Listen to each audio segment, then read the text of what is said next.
All right, welcome back. Police had advised against posting personal acquisition on social media. According to reports, a security expert and Lagos Police Command spokesman, DSP Joseph Ofo, says showing off on social media is a security risk and has advised that it should be controlled. What are your thoughts on this? It's your view. You can let it count. Please, to join the conversation, please call us on 070-8066-8014, or you could tweet to us at TVC_ENT, and please hashtag your view. Now, may I advise the police? Because they are the ones advising us now. Falaye did not have any social media handle. He was carried. That's not what you need to do, is to secure our highways. I agree. We had a security expert on the show on Monday who was saying that the show of affluence is also part of the reasons why anyone will be kidnapped. But talking about Twitter, where the people there are not headsmen on Twitter, they're refined, you know. I may agree with him. I agree with them in the sense that the more affluence you show. But the people who really have the wealth, they have policemen guarding them. So telling me not to show affluence on media. Nima, let's hear you. Which police? Okay. The truth is that as much as our culture allows us to wear the gele, to show off a lot of things, we also have this proverb, and I know it cuts across almost every culture in Africa, that when tissue anybody tobajino and for obojeni, that when you have actually arrived, that's when you should lie low. Do you understand? Like my people will say, I don't arrive, I don't hammer. That is when you should truly lie low. And as much I totally agree with what I read, I think why not touch the lives of the people around you, lie low, you know, do things modestly. You understand? Because God loves the modest. Be modest in anything you do, rather than invite your neighbors to look at you as an easy target. But let me explain something, Nima, because just yesterday I was talking to someone, and someone lost out on a major contract, and it pained me to pieces because I know that this guy has worth on his inside, and he would deliver the job better than the other person that was selected, you know, just because of appearance. There's a huge pressure of that the society places on people, you know, and they expect you to for you to be of a certain kind of class before they can even hear what you're saying. So why, I mean, I am saying that, can't we look at it from the angle of how the society has pressured a lot of people, and that's why you see people seriously struggling to put out their things on social media? I think we can contextualize this thing or this topic or this subject matter. When you're going to get a contract, or you are going to take money as a banker or maybe as a marketer, I mean, you're not going to dress like somebody who lives in some part of some suburban part of the world, because by looking at you merely, they question whether they can trust you or not. But like the Bible says, when riches increase, set not your eyes on them. True. Which means that, you know, you're not going to make a lifestyle out of flamboyance. In the Philippines, if I remember very well, Imelda Marcos, the revolution that happened, she had more clothes in her wardrobe than all the boutiques in Europe put together.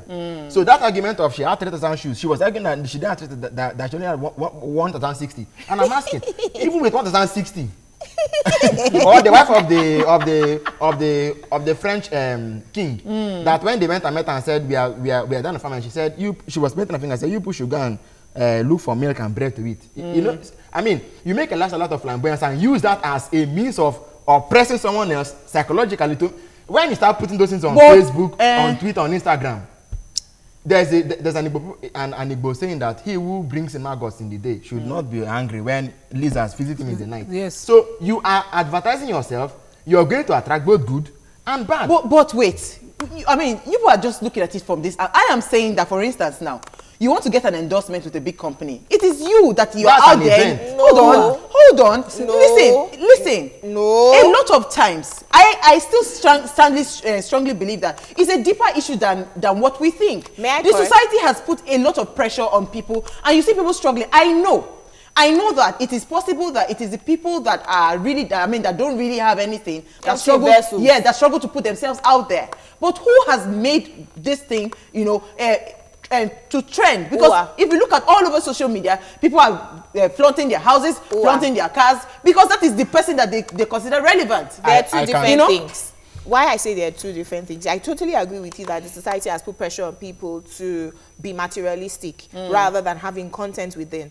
But me having a Jeep, for instance, and driving it to a meeting based on, I know that this is what these people who are all materialistic are going to judge me by, it's a different thing from putting that Jeep on social media. Exactly. Okay, true. So that's true. So they're two different things. So as much as I agree with Jumoke's first argument that the police should up their game, people should also learn to do things modestly. No, excuse me. I think regardless of how the police ups their games, crime has different names. Say he stole, it was a robbery, it was a heist. You know, because if you go to a shop to go and steal diamond, they won't say it was theft, they say it was a heist. if you go to, in fact, depending on who commits the crime, they say it was either kleptomania or so. That's the queen. But but the point is, you didn't mention piffling. Shoplifting. Shoplifting. Whatever the name is, thief na thief. But the point is, as far as for everything I can do, I don't attract the thief to myself. So stealing cannot be corruption. Because police cannot do everything for me. Whether in Nigeria or in the UK, police cannot do everything for me. So you think that the police, they are making a very strong argument, saying that at least you on your own, they want you to help them to do their jobs. Then again, his son's DMD was his wife on social media. Who? Son's DMD, whose wife was kidnapped. Armed robbers came into his neighborhood, passing canal with a canoe. They went into his neighbor's house, jumped his fence into his house. When they did not find anything in his house, they carried his wife and asked for ransom. Is that one also because of social media? They did not know them. No. Please wait. Let me explain to you. Before then, they are taking Donu Kogbara, they columnist with Vanguard. One thing they do, and then they also went after, I think, the DMD also, or MD of this same son and robbed the son. Yes. Do you know why? They know that, depending on whom they, God forbid, if they can... People will rally around you because your own is publicity. Let's make a call. Don't go there. Esther, good morning. Are you there? Oh, Sugar, we lost our call. Do you have tweets? Yes, we do have tweets. Okay, let's hear you. Let's read. Omar says, I work for what I have. Why should the police tell me where to put my acquisition? Finally, just go and guard my house. That's what I pay for. Says, can't all Nigerian citizens... Okay, that's on Saraki. And you can go ahead and take it. But there's an angle also I wanted us to look at quickly before we run off. I said, like, for instance, when people see you, and because my pastor was saying something one time, he said that the same person he was driving the pool car that they use for school, that the security men just, opened the gate and nothing. The time he was driving his SUV, the two hands were raised. So he was not saying that it wasn't the person that they were hailing. It was more the car that they were hailing, the status. So I'm saying that what we should focus on fighting, it's not really police saying that don't put out your things. There's a lot of pressure. So how do we now reduce that pressure? Parents, churches, mosques, is from the home. It's not the police that will teach you to now become non-materialistic, because we have. The society, it started when our politicians were flaunting affluence in the midst of poverty within the country. And our musicians who don't have money too. Yakub's call. Good morning. Are you there? Yeah, I'm there. Good morning, Uwa. Good morning, Yakub. Yeah, good morning to you. Thanks for calling. About this topic, I totally agree with Sister Nema. Let us just be modest. Yes, you can have everything in life, but you have to put it in a perspective that some other people are hungry to have the same thing, but one way or the other they can't get it, and then they will always try to get it from you, whether you like it or not. Please permit me to say something about this article, please. You see, this is the time PMD, President Muhammadu Buhari, need Nigerian citizens. You can see now that these Senate people and House of Representatives, they are not in the same line with the Mr. President. Now that we know their body language is not pro beyond Mr. President, we should support Mr. President to fight this force.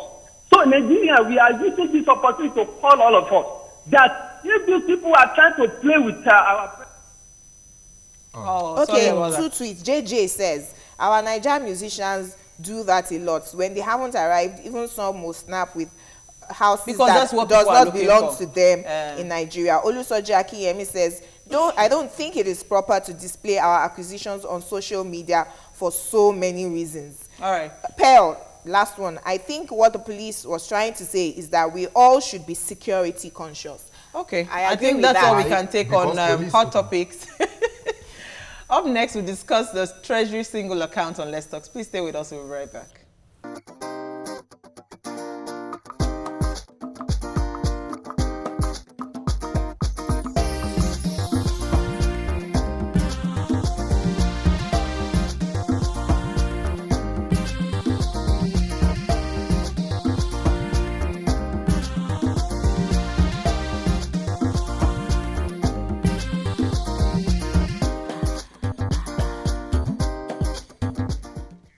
Welcome back. A single treasury account is a unified structure of government bank accounts enabling consolidation and optimal utilization of government cash resources. At this point, we ask, what is the objective of the treasury single account? Joining us to discuss this is publicity and public analyst, Mr. Dele Owolowo. Good morning, sir. I'm trying so hard not to murder your name. To give us your view, please call us on 070-8066-8014. You could tweet to us at TVC_ENT and hashtag your view. I hope I didn't murder your name, though. You tried. Thank you for having me on. It's Owolowo, not Owolowo. Owolowo.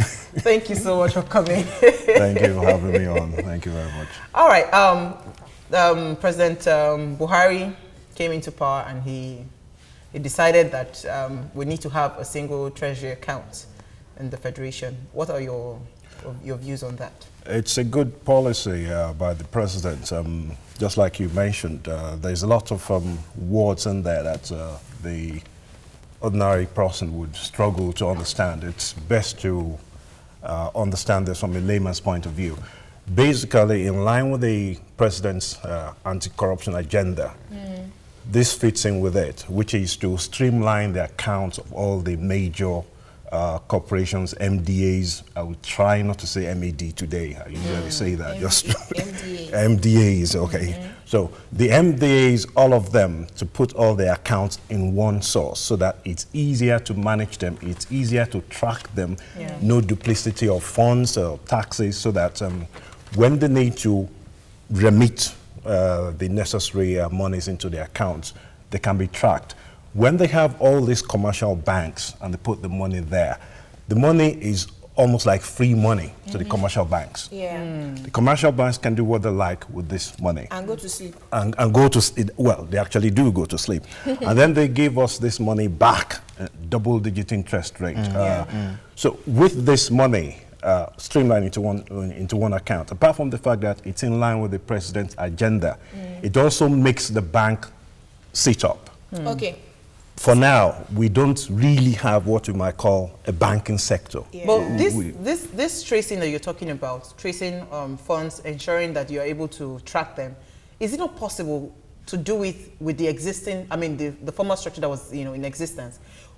Since we are even online, everything is happening, so you can actually track these things. Do you really need a single treasury account? It's less complicated. Okay. And administrative-wise, it's less costly.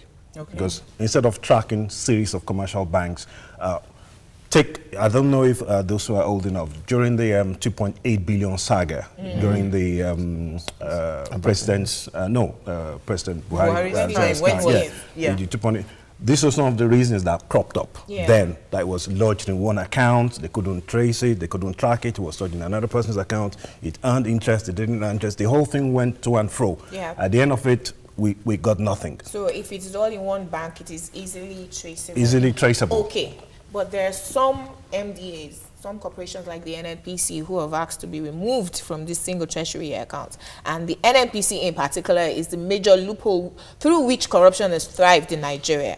Explain that to me like I'm a 5-year-old. Well, they can make a case, they can make a claim that they shouldn't be put there. I wouldn't agree to it. Personally, I wouldn't. If the president does, I don't know why he would, but that's the main source of this country's revenue. 80% of our foreign exchange comes from the NNPC. A large share of the corruption that we are tracking is through the NNPC. Most people, when they are worried and they think the country is not doing well, is the NNPC we first mention. So it's the main corporation that should be used as the litmus test Exactly. for all the others. So what's the situation of the banking sector now? Because as all the accounts were being moved to the TSA, we knew a lot of people lost their jobs. And we also read in the papers today that I think they're losing about 60, if I'm not correct, of about so the figure. a lot of bankers are, you know, criticizing. They are closing up. They are also criticizing this policy. And how exactly is this supposed to improve our lifestyle if it costs people their jobs? Okay, if you bear with me, please, we need to understand the structure of the Nigerian economy. I've been on this on your station in the past, and I mentioned exactly this. The way the economic system is structured, I call it the LAP states, Lagos, Abuja, Port Harcourt. This is how we're structured. Now, all the money we get, NMPC and all that, comes in through Port Harcourt, 80% of foreign exchange. But there's one caveat to that. It's managed by the foreigners. If the foreigners leave Nigeria today, we can't get that oil or gas. So we're dependent on them. Yes. This money goes to Abuja. I usually joke, even though it's serious, that Abuja is just control and distribution city. They don't add any value to Nigeria PLC. They don't add any value to us. But all the money goes there, they distribute it to all the states and local governments. The job of the civil servants is just to wait for this allocation. Allocation don't arrive, or make we send them, it's just sent forward. That's all. That's all, to the state and local government. All of them combined together. They don't do anything except wait to import all and sundry from Lagos. The job of Lagos State calls itself Center of Excellence. I'm sorry, Lagosians, it's a gateway to consumption. That's you all. just consume.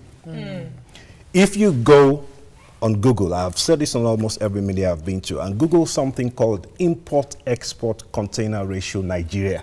It will show you Nigeria imports 92%. And we export 8. 160 plus million of us, we're almost 55 years old. We're only 8% useful as a nation.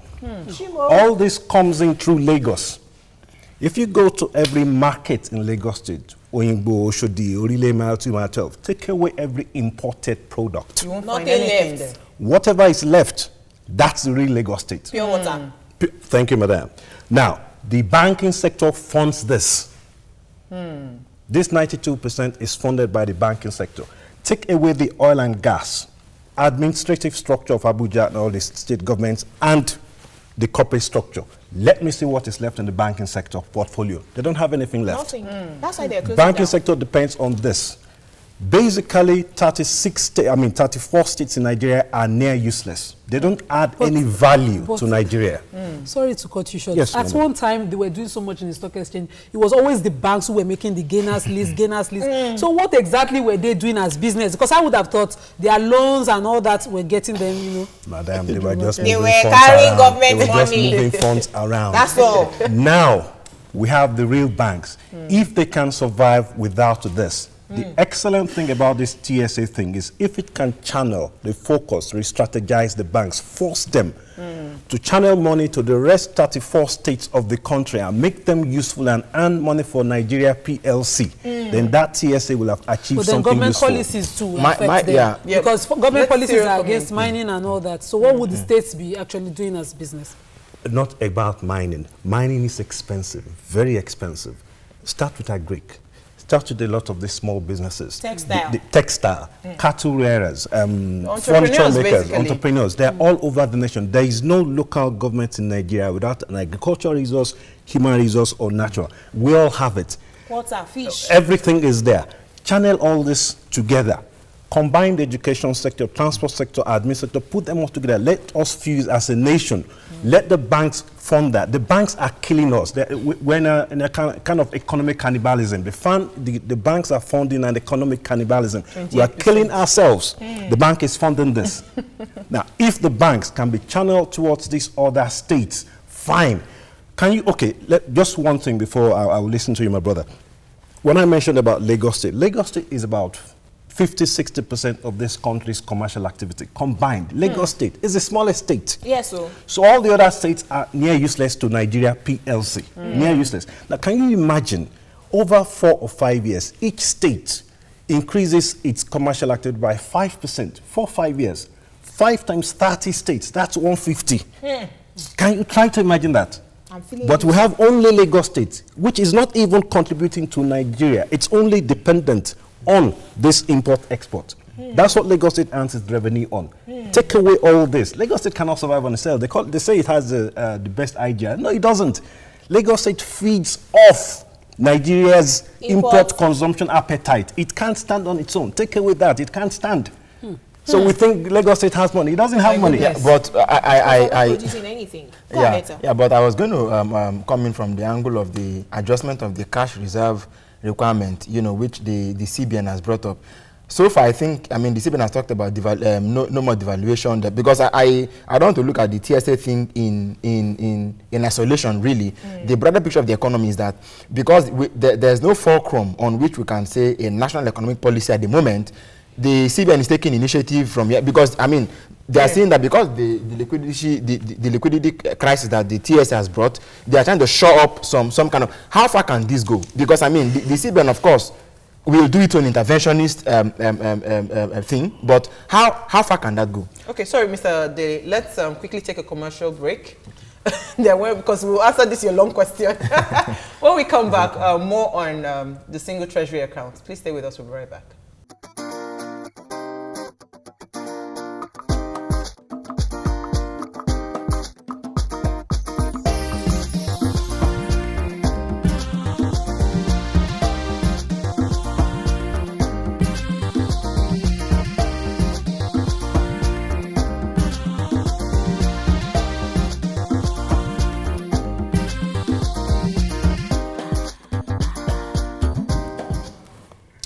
All right, welcome back. With Cyril asked a question about the cash reserve requirements. I don't know if you got that very lengthy question, but yes, I got the gist of it. It's basically whether the cash reserve requirement is enough and how well the central bank can tinker with it. Now, the central bank can try its best. The bottom line of this is Nigeria as a nation, we're not that productive enough to support our naira. Unfortunately. So whatever the central bank is trying to do, they're just trying to manage within the resources we have. So how well they can support this will be based on the cash reserve requirement they're asking the banks to manage. The banks, because they have withdrawn the TSA from them, a lot of them, which is excellent. It will force them to look for money from somewhere else. Now we know the real bankers. But permit me to digress a little. A lot of Nigerians usually say they want a revolution. They want a revolution. It's lovely to say you want a revolution, but the reality is the revolution is hard to deal with, a social, political. This, if they push through with this, is an economic revolution. Making the banks reduce the liquidity. They'll be forced to go out. Jobs to be lost, yes, that's part of revolution. If Nigerians say we want a revolution, this is a revolution, economic.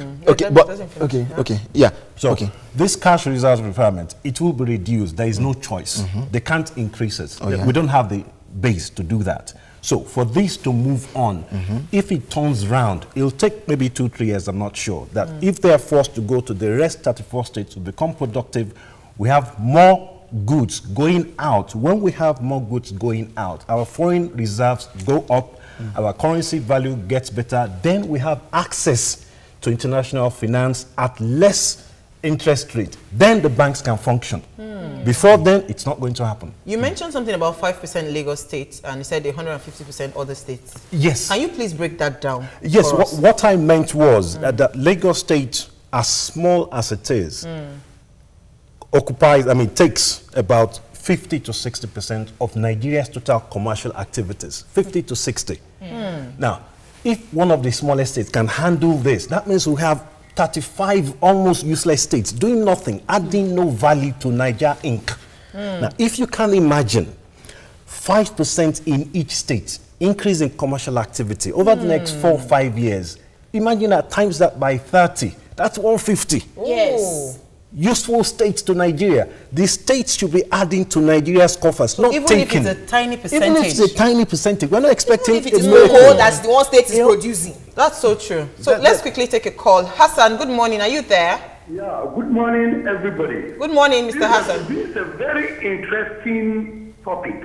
Thank you. Treasury single account. You see, the issue is this. Our bankers are not bankers. Our banks are not banks, but merely treasuries. Money changers. In the sense that what happened with the IPOs, people are using government money to do business. That is number one. Number two is that these people take government money, loan government, and take interest from government. Is that banking? No. The real people in the real sector, we are not given money by the bank. It's an inside abuse. That's what we see. Now, what is happening about this treasury single account is that before, a lot of people open an account in the name of federal government, but in reality, it is their own account. They pay into their account. That's why we don't have money in the system. Nigeria's liquidity is very, very solid. But the problem is that government money are cornered by two individuals. That is the problem we are seeing. Let the bankers rise up to the challenge, and now we'll get to know the real bankers and money changers. Good morning. Thank you very much for your call. Let's take some tweets here. Omolaja-Olatunji says, when every business is dependent on government patronage, that is a thesis for disaster. Our banks only flourish on government patronage. Bisola says, your guest has really opened my eyes of understanding on the single treasury account. Thank you, sir. Datayo says, 55 years and 8% growth. Chai, there is God. One final one. Ade says, God bless Mr. Owolowo. He has done what some of us ex-bankers have always known. Nigerian banks are doing illicit trade. Let me just close with this one. Omolaja-Olatunji says, no emergencies that warrant NNPC's exemption from and all revenues accounted for from being disbursed. So administration's reason is lame. Now, let's talk about this exemption. Sorry, let's quickly take a call. Okay. Sorry, Nima. Patrick from Surulere, are you there? Good morning. Oh, sorry. Now, this exemption that, you know, they are proposing for the NNPC. And some other MDAs. And some other MDAs. Now, I think it will become a problem for us in the future. Apart from the fact that NNPC as it is already is a basket for leakage. Yes, the custom has a lot of revenues unaccounted for. We see a lot of waivers going being abused and all that within the custom. If we now remove the NNPC from the TSA, will it not become, you know, worse than the custom service right now?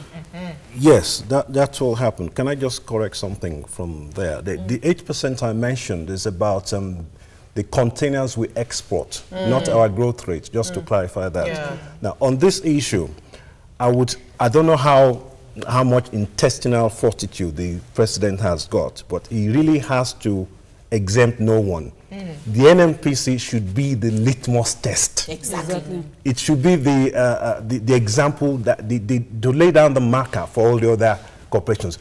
Once they ask for exemption, you can be sure customs will ask for, and the other big MDs will ask for, and before you know it, everybody will ask for exemption. Business as usual. And business as usual. He should stick to his guns. I don't know how strong he is, but thank God I'm not in charge, because NNPC will be the main body, the test. All right, sir.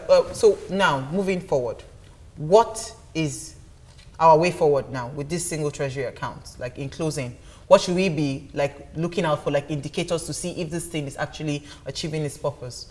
Once all the MDAs align all their accounts with the central bank and they're easy to track, one objective achieved. I'm sorry to say this, but this will play itself out. If the NNPC is not on board, this would fail eventually. If they're not on board. This is 80% of our revenue. And 70% local revenue. But is there any particular chance to see that it's possible that other sectors can actually bring in more money than even the NNPC? Yes, but this will take 5, 6 to 10 years, no less. And so for now, it's still the NNPC? Yes, for now, that's Agrican mining that you mentioned. This costs money. Thank you so much, Mr. Dele Owolowo. Thank you very much for having me on. we're so, in short, we need to bring you for more sessions. To be a part of our live audience on October 1st, please send your name and number to your view at TV Continental. That's tomorrow. Our live audience. You can watch repeat episodes on YouTube. You can also watch on TV, on Google Plus. Search for TVC Entertainment and search for your view. And remember, we are still on our road to size 10. So it's important that you eat healthy, exercise, and live a healthy life. Thanks for watching. Bye.